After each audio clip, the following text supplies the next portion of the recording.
All right. What's going on, everybody? My name is Michael Hoff, part of the Face Off Sports Network, and this is your start-sit video for the quarterback position for Week 9. Now, 3 of our starts finished inside the top 7 last week, so let's keep the good times rolling. Let's get right into it. Our first quarterback back for the second week in a row, Mr. Bo Nix. Last week, Nix had a promising matchup, and the rookie delivered. He scored 29.76 points, finishes the second best quarterback on the week.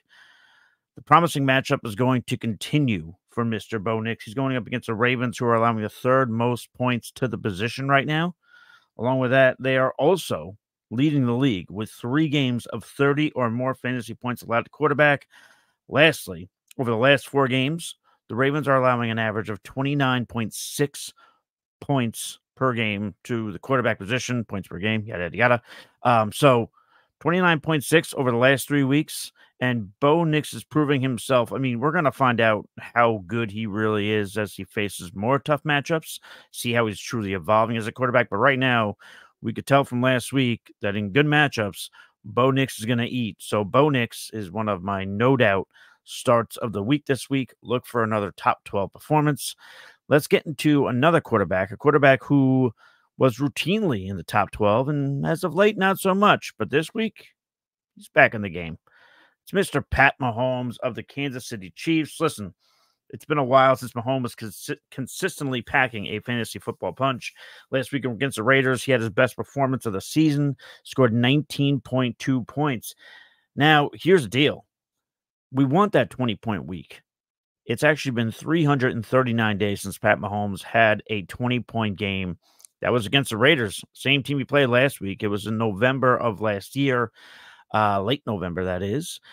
But this is the week where he bucks that trend. He gets back into the winner's circle. He gets back into the 20-point game, and that's why he's going. The reason is he's going up against the Tampa Bay Buccaneers. The Buccaneers are allowing the most points to the quarterback position of any team in the NFL right now. That would include 26.3 points per game over the last 3 weeks. You know, we've seen this offense evolve or change, and it's a product of the defense being so good. Mahomes hasn't had to do a ton. Well, it's not even that it's not even this whole thing where he doesn't have to do a lot this week. The Buccaneers defense is just so bad that Mahomes is going to be able to open this thing up a little bit, at least enough to get himself back into a 20-point week. Now, is this going to be a daily occurrence moving forward? Probably not, because again, the offense has changed. Just the opponent will allow for the points to happen, much like he was damn near at 20 points last week against a Raiders team, which he normally does well against. So, Pat Mahomes back in the winner's circle with a 20-point performance. He will join Bo Nix in the top 12 in quarterback scoring. One last quarterback before we move on to our 3 sits of the week. It's going to be Mr. Kirk Cousins of the Atlanta Falcons going up against the Dallas Cowboys. It's been feast or famine for Kirk Cousins. He's scored as much as 38.6 points. He's scored as few as 8.5. But this week, I think, is the first week as a member of the Atlanta Falcons where he has back-to-back games with 20 fantasy points. And why is that? Dallas Cowboys. Over the last 3 weeks, the Cowboys are allowing the third most points to the quarterback position. What also bodes well for Cousins is the Cowboys are allowing a league-high 11.8 yards per reception. That goes well because, meanwhile, the Falcons' offense is 10th in the NFL with 10.8 yards per reception. So you're getting that nice connection. So also, if you're in the betting market, I would also like to take the over on the Kirk Cousins passing yards. So keep an eye on that. But so those are my 3 starts: Bo Nix, Pat Mahomes, and Mr. Kirk Cousins. We're going to get to the 3 sits for the week for the quarterback position for week 9. I'll just let you beautiful people know that if you'd like, feel free to like this. Feel free to subscribe. Feel free to comment if you have any questions about some of my takes, or if you have any questions about any other quarterbacks that are not mentioned on this. I will reply to you. We will help you win in week 9. But hopefully you're not looking to start in any of these 3 guys. Let's get to the sits on the week. You know, Trevor Lawrence. Listen, you guys know the Will Smith meme from the Fresh Prince of Bel-Air when he's just standing by himself? That's Trevor Lawrence in terms of outside of Evan Ingram, that's Trevor Lawrence this week going up against the Eagles defense. And by the way, Eagles defense has done well against quarterbacks.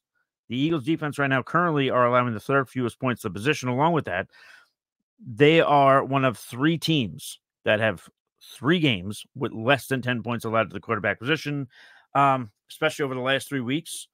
They're allowing an average of 9.33 points per game to the quarterback position. So they're not giving up a lot, and you're entering a situation where Trevor Lawrence doesn't have a lot to go to.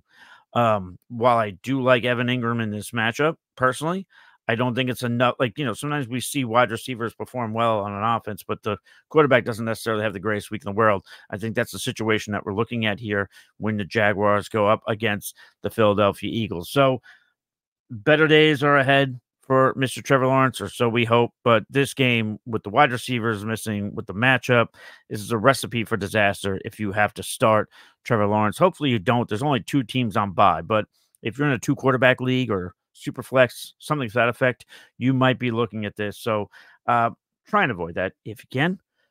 Kyler Murray comes up next. Listen, I thought Kyler Murray was a good sit option last week. He proved me wrong. I'm doubling down. I'm going back at him again. The Bears had their first game last week with 20 points allowed to the quarterback position. That was against Jaden Daniels. Here's the deal. It's, the Bears are still allowing the second fewest points and an average of 12.77 points on a per game basis. Now, do I think Kyler goes out there and makes some plays? Probably. I think he's probably a little effective on the ground, but I think this passing game is going to have a hard time getting going against this Bears defense. And I'm going with the mantra. Listen, I can give you all the fantasy football numbers I want, and that's fine. And those work. They're effective. But I also believe in just player, the impact of a game that it has on a player and wanting to come out and perform well the next week. And let's be honest, all we've talked about all week throughout the NFL world is the Hail Mary pass against the Bears, and the Bears not paying attention. One defensive back in particular, but that I think resonates throughout the whole locker room. I think they're going to want to put their best foot forward here, and that's not to say they're going to shut down Kyler. Kyler's still probably going to score, somewhere in that 12 to 14 points for the game. If that's enough for you, fine. But if you're in a 1-quarterback league and if you're relying on Kyler Murray to win you your week, I do not like him in this matchup. I think the Bears respond. I think the Bears respond in a big way. So Kyler Murray is going to be my second sit option. The last quarterback I'm going to mention as a sit is going to be Justin Herbert of the Los Angeles Chargers. Almost said San Diego there. Almost got me. Justin Herbert had his first 20-point game of the season last week. But, the Chargers being tied for the 5th fewest pass attempts on a per game basis, I don't see that replicating again. Not in back-to-back weeks and not in this particular matchup against the Browns.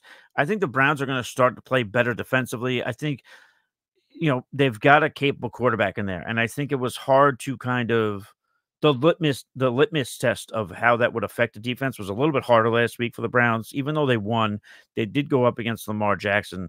That is a much different animal, much different offense than what Justin Herbert and the Chargers are going to bring to the table. So I think this is where we see the defense really benefit from a proper quarterback who can sustain some drives in there. So I think you're going to get a fresher defense here for Justin Herbert. It's going to be a problem for him. So I think Justin Herbert, here's the deal, though. I'll say this to you guys. Outside of last week with the 20 points, he's only had 1 game with 15 points scored.